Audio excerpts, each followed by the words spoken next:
We're living in a world right now where, due to mass shootings, sending our children to school has become one of our fears. They've tried to pass laws on it, come up with crazy inventions like Kevlar lined backpacks, and even set up metal detectors in some schools. But what if the threat in your child's school wasn't as obvious? What if instead it took years to pop up, sometimes waiting until they were grown and with a family of their own? What if that threat was hidden, denied, and basically ignored by anyone who could do something about it? I heard about this story around a year ago and was so shocked that I had to share it here. Prepare yourselves because I'm about to introduce you to Colonia High School, a place with over 100 cases of tumors linked to it. Are you ready? Then take my hand, hold it tight, and let's walk into the darkness together. In Woodbridge, New Jersey, there is a public high school called Colonia High. The school, which was founded in 1967 and holds around 1,300 students per semester, is not exactly known for its academic achievements, for its incredible programs, or even for its athletic ones, but has gained its rise to fame for a more macabre reason. Colonia High has been linked to over 100 cases of brain tumors. Both students and workers alike have been affected by this. You're wondering how, right? Well, in 1999, a then 27-year-old man named Al Lupino was diagnosed with a thankfully non cancerous brain tumor called a glioblastoma. When this happened, he had no suspicion that there was anything else going on besides his own case. But 21 years later, in 2021, doctors diagnosed his wife Michelle with a benign acoustic neuroma tumor in the left side of her brain. Now, you'd think that that would be enough, right? But that very same day, his sister Angela was also diagnosed with a tumor on the left side of her brain. However, unfortunately, Angela's was cancerous and was growing fast. So take a moment and let that really sink in, because I probably would have been out of my mind if I got two different family members so close to me give me that news on the same day. I can only imagine how this poor man felt. So that happens, and of course it seems like too much of a coincidence that all three of them had randomly gotten brain tumors. So Al starts to think of what could have caused these tumors to sprout on all three of them, and after putting two and two together, he comes up with an answer that I admittedly never would have. His wife, his sister, and he had one thing that they all had in common. They had all attended Colonia High School. At this point, it's just a simple idea. Hey, we all have this in common. But to know if there was really any validity to the idea, Al decided to head to social media and make a Facebook post explaining what was going on and asking people to let him know if they had any links to the school and had ended up with a similar diagnosis.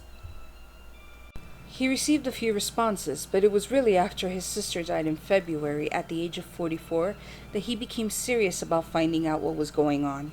He reached out to local news channels and continued his social media search. The response he received was astounding. On April 10th, he had already found over 100 former students and staff members of Colonia High School who had developed primary brain tumors. One of the people who contacted him was a woman named Stacy Ramos, who said, "At the age of 41, I found out I had a very rare soft tissue malignant tumor, spindle cell carcinoma, which engulfed my tear duct where they believe it began. Orbit, sinus, I lost half of a sinus canal, nasal cavity, and it began growing in towards my ear canal and tubes and was getting close to my brain." She said that she had been having symptoms for over 3 years before it was detected. "I currently have issues with the right ear and tube on the cancer side I'm worried about."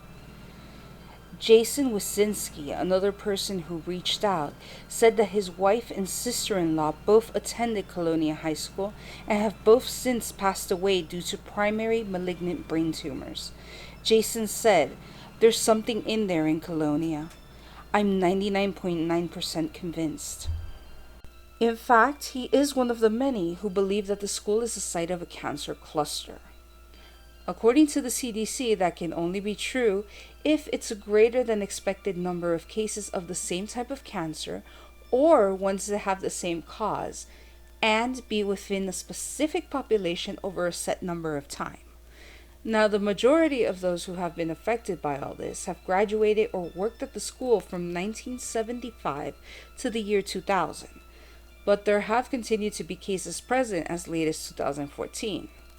Now, to me, over 100 cases of brain tumor, mostly happening during that time period, in one tiny school, screams cancer cluster qualification.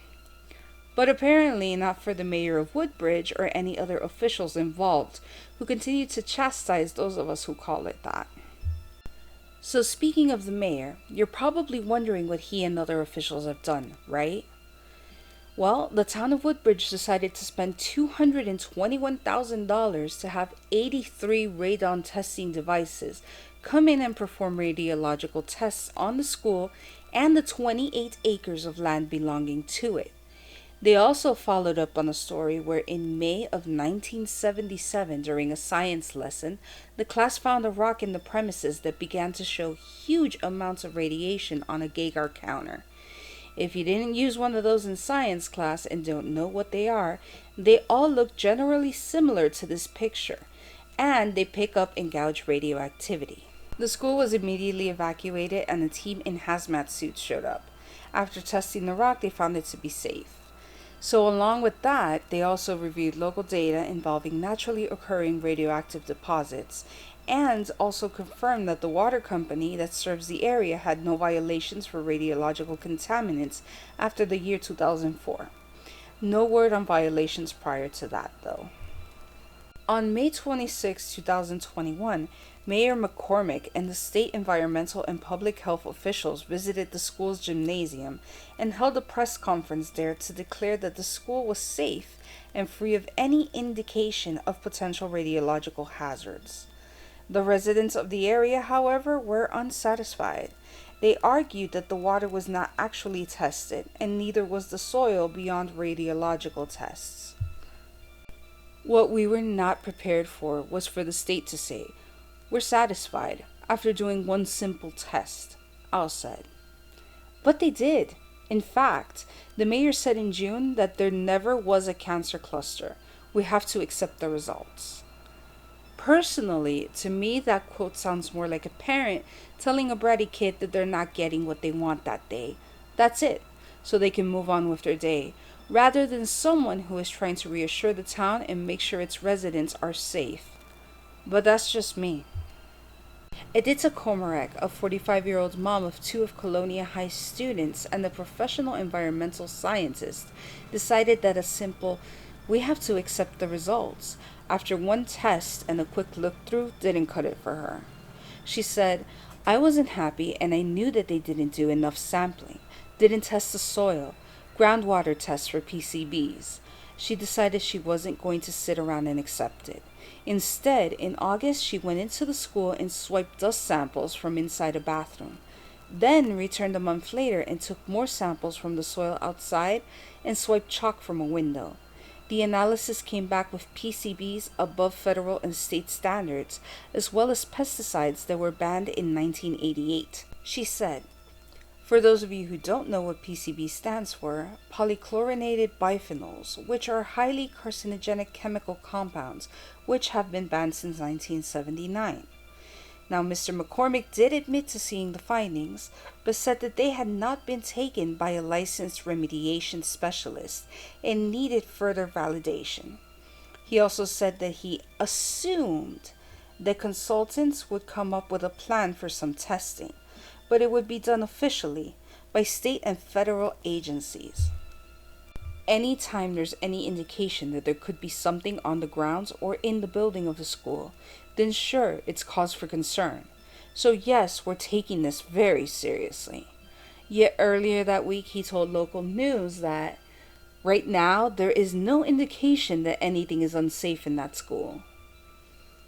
Now, if we look at the surrounding area of the school, it's actually about 11 miles away from the Middlesex Sampling Plant, a plant that would crush, dry, and store uranium to produce the first atomic bomb. This could have contaminated the water and soil of the school. There was also this radioactive rock, not the one found in the science lesson, that was on the school grounds for around 30 years. It was removed in the 90s when a teacher warned the school that it could be a hazard to the students. So, how does the story end? Well, I'm not sure. I can tell you that Al has proven to be the champion of champions and will continue to fight for this cause and to get answers. In fact, the government recently agreed to provide those who might be affected with free brain scans, which is great. And they also say that they have begun testing the school again. Let's see where that ends up this time. I can also tell you that Edita pulled her two daughters out of Colonia High School, and I'm sure others have done the same. I know I would have. And I can also tell you that when all eyes are on you, it's harder to just sit back and say, we have to accept the results. That is why I did this video, because my channel might be small, but if just one person sees this, it's one more person that knows. And the more who know, the more likely that these people will get the help and answers they need and deserve. And having this close family member myself who had terminal brain cancer, I can tell you these people and their families are already going through hell. The last thing they need is an uncooperative group of people trying to get in the way of that. So that's it. Let me know what you guys thought of today's story and if you'd like to see more or less like it. Remember that you can help my small channel grow by helping me spread the word. Also, please remember to like if you liked and subscribe if you want more. See you next time.